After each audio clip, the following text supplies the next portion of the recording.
Guys, if you haven't already, make sure to follow the podcast on Spotify and Apple Podcasts. It helps us more than you could imagine.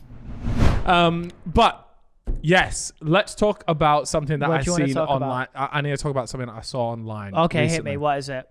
I feel like it's going to be something mad. Something mad? This is mad. Yeah? Okay, so I seen, Elon Musk's Neuralink. I saw it this morning. I know what you're talking about. So mental. To anyone that doesn't know, just real quick, I won't dilly-dally too much, but Elon Musk is creating something called the Neuralink, which is like a chip or something that is installed into your brain. And from there, it opens up like endless possibilities. For example, in the future, you'll be able to, like, let's say you're going to Spain, just quickly, let me download Spanish and you can speak Spanish. But its initial thing that it was built for was to help like paralyze people and stuff, right? That's why it's built for like medical causes, but begin with. But the potential is what you're talking about. Yeah. Anyways, they've released this new video that's come out, and it is a monkey playing Pong. If anyone knows what that game is, it's like there's a ball in the middle, and then you've got a paddle on each side, and the aim is to not miss the ball. Yeah. Right. And this monkey to begin with is it's been trained so that it can use like the joystick, and it's playing it, and it's good at it. Yeah. And then what they do is they remove the joystick because the Neuralink has calibrated itself with the computer, and now all the monkey has to do is think where he wants his little paddle to move, and it's moving. Yeah, it was mental. In fact, later on in the video, he's not even using the joystick. That's what I'm saying. Yeah, like eventually, because they unplugged the joystick while he still uses it, right? And then later in the video, he's not even using it. He's just sat there staring at the screen, and it's moving because it's doing what he's thinking. Yeah, it's one of the maddest things I've seen, actually. Imagine I want that door to open over there, and it just opens. Yeah, that's what would fucking happen, bro. So, like, what was his... Like, was he hooked up to the computer like through a wire? Like, what was going on there? No, it's wireless, because you see the monkey just gets up on it. Like a signal. Yeah. Like receiving. Yeah, it's a signal. It's a signal. If you deep it, if you genuinely sit there and think about what you saw, if you haven't seen the video, I suggest you go and check it out. Just type in Elon Musk on Twitter, Elon Musk monkey or whatever. That should bring it up. It is one of the maddest things when you actually think about it. Like, it's like something you see in a film. Yeah, it is a movie, but the crazy part is... And he was good at the game, by the way. Oh, the monkey he was fucking cracked, by the way. So cracked, man. He was, mate. I was watching that and I was just thinking, this is terrifying. So obviously, like you said, for medical reasons, it's great. People that are paralyzed from the neck down, whatever, they finally are able to do things, communicate, whatever it might be, which is great. But we know that we ain't stopping there. Once this technology is made, bro, people are going to be doing exactly what I said. You just think it and it happens. Oh, I want to turn off the lights in that room. You just think it. Mm-hmm. Yeah. Just thinking about that too much, like, it makes my mind melt a bit. That there, though, is a sign that we're not too far away. We could potentially, let's say 10 years. 10 years, I think. Okay, 10 years. You're 40 years old. I'm 35. We're honestly... You bastard.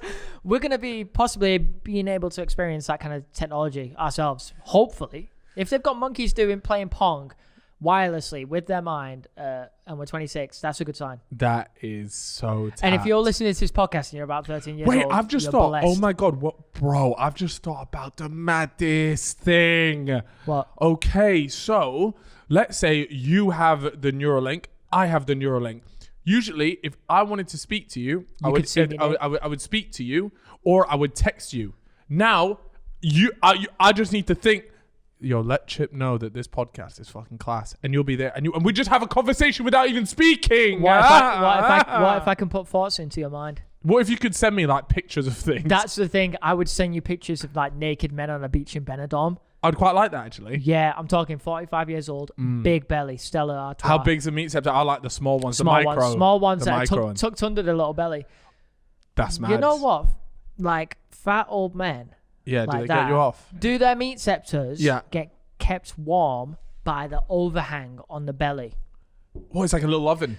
Because, girls, like, their ears are kept warmer during winter and stuff because they have a lot of hair coming down. Yeah. Whereas we got the little numbers out. Yeah, we just firm it. And that is why we're class. That's what I'm saying. Jeremy at the pub, his meat scepter is covered by his overhanging belly. So he's just constantly got a warm meat scepter? He's got a warm knob. Wow. Yeah. Straight out of the microwave, that. See, maybe that's the thing. Maybe there's a reason why people don't want to lose weight. It's because you get these little perks. I heard a class thing, by the way. Apparently women do really like meat scepters that are 5 to 6 inches. I forgot to tell you about this. Great news. Mate, that's an average piece. 5.2 it was.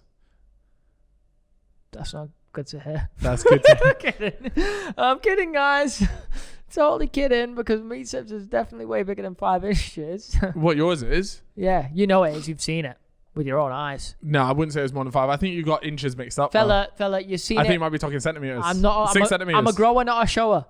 I am as well. Same. I am. Lad, can I be honest with you? Yeah, when I look down in the morning, I'm embarrassed. Bro, that shit is small. Okay, I got a question. Yeah. All right. So you're with a female? Yeah, a female or your significant other. An SO, a significant other.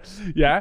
And you know when you strip down, I'm looking at this thinking, there's no way she can be impressed by this meat scepter in its current form. But then I'm thinking, just you wait until it transforms into, because when I'm talking like grower, I'm talking like we're looking at multiple X's. Yeah. You know what I'm saying? I'm multiplying. Do you ever like squeeze the middle and try and cut off the blood so it becomes veiny?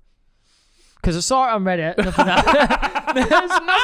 Nothing that I do. Do you ever do helicopters? Helicopter? Nah. Look, everyone's done it, but I don't do it. Do you do it in front of girls? Nah, not really. Is that not a thing you should do? No, wait, do you do that? I would never do such an activity. You would never do such an activity? Never. I don't think there's anything wrong with it. You might take off. Although we both agreed, bun helicopters. Yo, check me out for a second. You've just given me an idea. Check me out. You're lying on the floor, flat on your back. You've got a reasonably let's say you've got an 8-inch whammer. Okay, an 8-inch whammer. Like, let's just say that's the size. You're acting like that's casual, bro. Let's just say that's the size of your meat scepter. That's hit pretty much flop. Remember, you're a shower, you're not a grower. Okay? Oh, okay. So you've got a massive flopper meat scepter when it's on flop. Yeah, it starts spinning. Yeah. Okay, how fast would it need to spin, and would you possibly be able to take off with your own knob? That's one for Mythbusters. Get them back together. Would you be able to fly with your own meat scepter? I don't think so, Chip. But you don't know that for sure. I don't know that. So if you would like to at any point give it a go, then feel free to send the video in and we can play it on the Next Fellows podcast. We need Neil deGrasse Tyson to come on and talk about this. Seriously. But what I do want to talk about is the fact, something I just brought up, helicopters. Yeah, helicopters. What have we agreed? We cancelled it. We've cancelled that. I've only been on one once with you. Helicopters are on Fraud Watch. Fraud Watch, 100% on Fraud Watch. These things have taken away Colin McRae, the Leicester City owners, Kobe Bryant. Mate, okay, and this is all in relatively recent times.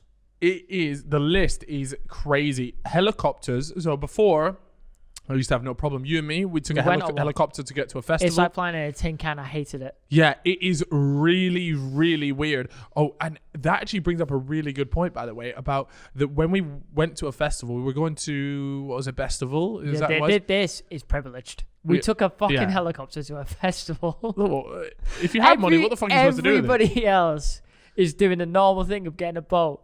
I've got a text off Carl saying, yo, Chief, we're going to get a helicopter. So we're going to fly from Battersea in London all the way over to the Isle of Man. And Isle of Wight, I think it was. Isle of Wight? Sorry, I don't know. And land hits to the festival. I've looked at my phone, I've gone, why not? Anyways, we did that.